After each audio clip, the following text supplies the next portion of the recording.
A fugitive no more, Noé Torres, who was wanted for murdering a little boy nearly 7 years ago, was extradited from Mexico this afternoon. And now we have learned that lawmen may be hot on the heels of his friend, Edward Salas, who broke out of jail after being convicted of the same murder. Here's News 13's Alex Tomlin. Dick, Jessica, tonight we're learning more about who may be protecting Edward Salas, who's already been sentenced to life for the murder of 10-year-old Carlos Perez. Noé Torres is nothing but a coward. And now he's an inmate, back in handcuffs in New Mexico. Detectives say Torres, Edward Salas, and 3 other men were all together the night they fired 9 rounds into this Clovis apartment in 2005. They were aiming for Carlos Perez's brother, but instead hit the 10-year-old little boy in the head as he slept. It was the night before his birthday. Torres ran, but today, that ended. Now cops are after Salas. He was sentenced to life plus 56 years for his part in the shooting, but escaped from the Curry County Detention Center in 2008. After his escape, rumors swirled he was across the country, and some said he was in Mexico. Some also thought he would reconnect with Torres, who was arrested in Mexico in January.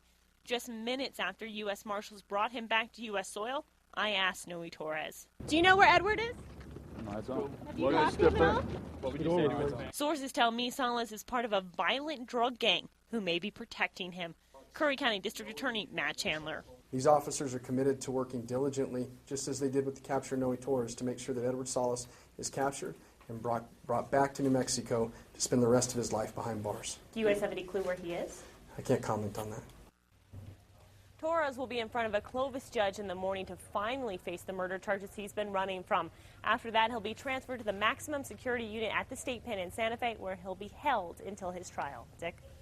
All right, Alex, Torres was captured after he actually wrote a letter to Governor Martinez earlier this year. He asked her to help him prove his innocence, among other things. Martinez happened to have a scheduled dinner with the governor of Chihuahua that night. She gave him the letter, briefed him on the case, and asked for his help in catching Torres. Mexican officers caught him 6 days later as he left a religious compound in Chihuahua. It's been a rough couple of weeks in the metro. Shot Solar, Loveless Hospital, and HP all announcing layoffs. Every politician agrees creating jobs is a top priority, but they definitely do not agree on how to do that. News 13's Katie Kim is live in downtown. Katie? Jessica, Mayor R.J. Berry and Governor Susana Martinez insist they know what's needed to generate more jobs. But one leading lawmaker says they're on the wrong track. It's been blow after blow. We're really treading water right now. 3 major metro companies announcing layoffs that will cost 380 jobs. It is a mixed bag right now. But both Mayor R.J. Berry and Governor Susana Martinez insist the news isn't all bad. We have Honeywell, who's bringing 100 to 200 jobs to New Mexico. We have Lowe's, up to 600 jobs more. Lowe's recently opened a call center here and plans to have it fully staffed by late next year. Honeywell's avionics division is moving here from Kansas. But Martinez and Berry both say the state needs to cut regulations and taxes to attract more companies and jobs. We need to keep pushing forward to make sure that people outside understand that this is a great place to do business. Just cutting taxes isn't going to do it. Albuquerque Democrat Jerry Ortiz-Pino points out Shot Solar got huge incentives, then pulled out, leaving the state holding the bag for $16 million. The senator believes New Mexico can put people to work now by building highways and other projects. The only real growth that we can sustain, I think, is growth that comes from within. Martinez isn't talking about more public works projects. In order to make the economy grow, she's standing by her priorities. Revamp education, prepare students for a competitive workforce, and Number 3, making New Mexico safe. Making sure that New Mexico isn't a magnet for people who come here to commit fraud and then leave our state. But Ortiz-Pino claims the governor is missing the mark. She's locked into 3 basic positions, and moving beyond those so far hasn't happened. What we need is some leadership on the most pressing issue, which is jobs, and that's where we haven't seen anything yet. The legislature passed several tax bills earlier this year to help businesses, but they just took effect July 1st. So the governor says it'll take some time for them to have an impact. Back to you. Okay, Katie. Martinez and Berry both told us their economic development departments are working hard to bring more companies and jobs to the state. but neither promised any big announcements anytime soon. Hundreds of jobs are expected to be created when Albuquerque's convention center goes under construction for a makeover. The mayor showed off the revamped plans today. He wants to give the 40-year-old building a New Mexican feel like the Sunport. He says that should help attract conventions to the city. The project will cost $20 million. The city is refinancing the building to help cover the cost. 2,400 construction workers are expected to upgrade the building. The work should be done by 2014. Nearly $250,000. That's what one man's mistakes, an outdated payroll system, and poor training will cost state government. Because of two separate mistakes, almost 8,000 state workers were shorted on their paychecks last month. DFA officials said today that the same person made both of those mistakes. But they say other staff should have caught the mistakes. The state has now spent $48,000 to have the company that owns the payroll software figure out exactly what went wrong. And it plans to pay another $200,000 for an outside contractor to come in, oversee the system for 6 months, and train the people who use it. Attorney General Gary King will run for governor again. King told an Albuquerque radio station this morning he has formed a campaign committee and will seek the Democratic nomination in 2014. He is the son of the late Bruce King, who was the longest-serving governor in state history. Gary King ran unsuccessfully for governor in 1998 and 2002. This is his second term as AG. Was it intentional or not? An Albuquerque man is charged with extreme animal cruelty after deputies say he dragged his girlfriend's dog for 3 miles, killing it. Family members say there's no way he would have done that on purpose. News 13's Amanda Goodman reports. He is accused of a gruesome crime. Bernalillo County deputies say Raul Marufo dragged his girlfriend's small dog Blackie nearly 3 miles behind his car to its death after the two got in a fight Monday morning.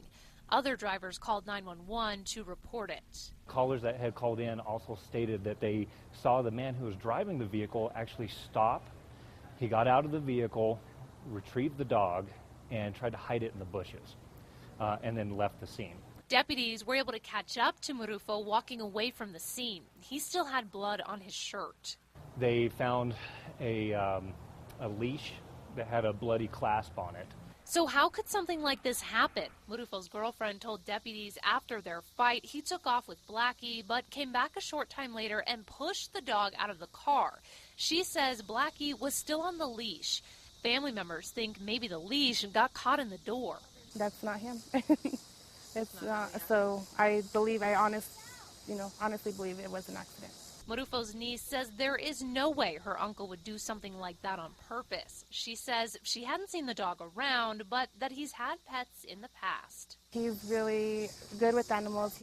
BCSO says it doesn't know if Marufo meant to kill the dog or not because he isn't talking. But either way, it's still extreme animal cruelty. Amanda Goodman, KRQE News 13. Marufo is out of jail tonight. He was not home, though, when we tried to talk to him. A suspected burglar apparently committed suicide in an Albuquerque house late this afternoon. Neighbors say they spotted a man crawling through the window of a house on Florida Northeast and called police. When officers got there, they surrounded the house and tried to contact the man, but they got no response. When they used the homeowner's key to get in, they found the suspect dead with what appeared to be a self-inflicted gunshot. Police have not released his name. There's a manhunt in northern New Mexico tonight for a man who fired at Jicarilla Apache cops near Dulce this afternoon. An officer stopped the suspect on Highway 64 and saw a gun and a bulletproof vest in the vehicle. When questioned about that, the man ran and started shooting. Police shot back. Nobody was hit. The man got away. The family of a woman who died after being deliberately locked in the trunk of her car has now settled a lawsuit against the city of Socorro. Teresa Seiss was stuffed in the trunk by John Hayden on a sweltering day in June 2 years ago. Hayden, who wanted to be her boyfriend, drove the car to an arroyo and left it in 102-degree heat. Seiss called for help on her cell phone from the trunk, but the phone died, and when the car was finally found the next day, she was dead. Her family claims police did not do enough to find her. They settled with the city for $350,000. John Hayden was charged with murder in the case, but convicted of involuntary manslaughter. He got 4.5 years in prison. Cops are still looking for the driver in a deadly hit and run last week. Susan Davidson had just stepped off a bus at Lomas in San Mateo when she was hit and killed. Witnesses described the vehicle that hit her as a black Toyota Tacoma. The driver didn't stop. She was just 18, driving home when someone shot her dead. 23 years later, one of Albuquerque's most haunting murders is still unsolved. At 10:13, where is Caitlin Arquette's killer? And a career criminal keeps committing crimes. Cops and prosecutors keep putting her in jail. Judges keep releasing her. At 10:17, Kim Holland is on special assignment with the story of a woman who has a key to the jailhouse door.